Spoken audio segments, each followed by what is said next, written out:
Exercise 3.19 question number 7 third subdivision பார்க்கலாம். left hand side இந்த bracketக்குள்ள a minus b இருக்கு. அதுல இருந்தா ஸ்டார்ட் பண்ண போறேன்.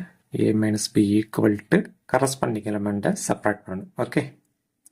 1 minus 4. Next 2 minus 0.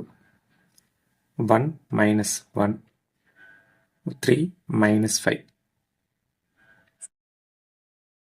plus 1 minus 4. 4ல இருந்து 1 செப்பரேட் பண்ணி 4க்கு முன்னாடி இருக்கிற சைன் தான் யூஸ் பண்ணணும். நெகட்டிவ் இருக்கு. minus 3. இது 2 தான். 1 minus 1 0. 3 minus 5. 5ல இருந்து தான் 3 செப்பரேட் பண்ணு. 5க்கு முன்னாடி இருக்கிற அந்த நெகட்டிவ் சைன் அப்ளை பண்ணணும். லார்ஜஸ்ட் வேல்யூல இருந்து தான் ஸ்மாலஸ்ட் வேல்யூவை செப்பரேட் பண்றோம். செப்பரேட் பண்ணி லார்ஜஸ்ட் வேல்யூ முன்னாடி இருக்கிற அந்த நெகட்டிவ் சைன் அப்ளை பண்ணியிருக்கிறேன். ஓகே. இப்போ லெஃப்ட் ஹேண்ட் சைடில் a minus B whole power C இருக்கு. அதுதான் next step. a minus B இந்த இருக்கு. இதுக்கு டிரான்ஸ்போஸ் எடுக்கணும். அப்போ ரோவை காலமாக கன்வெர்ட் பண்ணிடுவோம். சரியா? ஃபர்ஸ்ட் ரோவில் -3 2 இருக்கு. அது காலத்தில் எழுதிடுவோம்.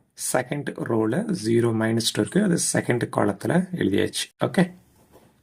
அப்போ லெஃப்ட் ஹேண்ட் சைடு கம்ப்ளீட் பண்ணியாச்சு. இது ஈக்குவேஷன் 1.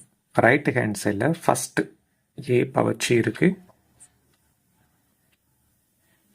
இதை வச்சு தான் அந்த டிரான்ஸ்போஸ் மேட்ரிக்ஸ் எழுத போகிறோம்.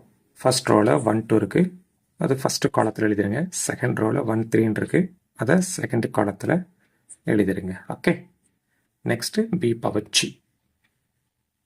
இந்த பிங்கிற மேட்ரிக்ஸை வச்சு எழுதிடுவோம். ஃபர்ஸ்ட் ரோவில் 4 0 இருக்கு. செகண்ட் ரோவில் 1 5. ரோவை காலமாக கன்வெர்ட் பண்ணியாச்சு. இப்போ right hand side a power C minus B power D. a power டிலேருந்து b பவர் டி செப்பரேட் பண்ணும். கரஸ்பாண்டிங் எலமெண்ட்ஸை செப்பரேட் பண்ணுங்க. 1 minus 4. 1 minus 1. 2 minus 0. 3 minus 5.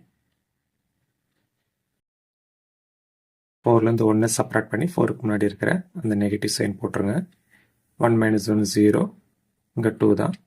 3 minus 5. 5லேருந்து 3 separate பண்ணி 5க்கு முன்னாடி இருக்கிற அந்த நெகட்டிவ் சைன் அப்ளை பண்ணியாச்சு. Okay. Right hand side complete பண்ணியாச்சு. இது ஈக்குவேஷன் 2 அப்படின்னு எடுத்துப்போம்.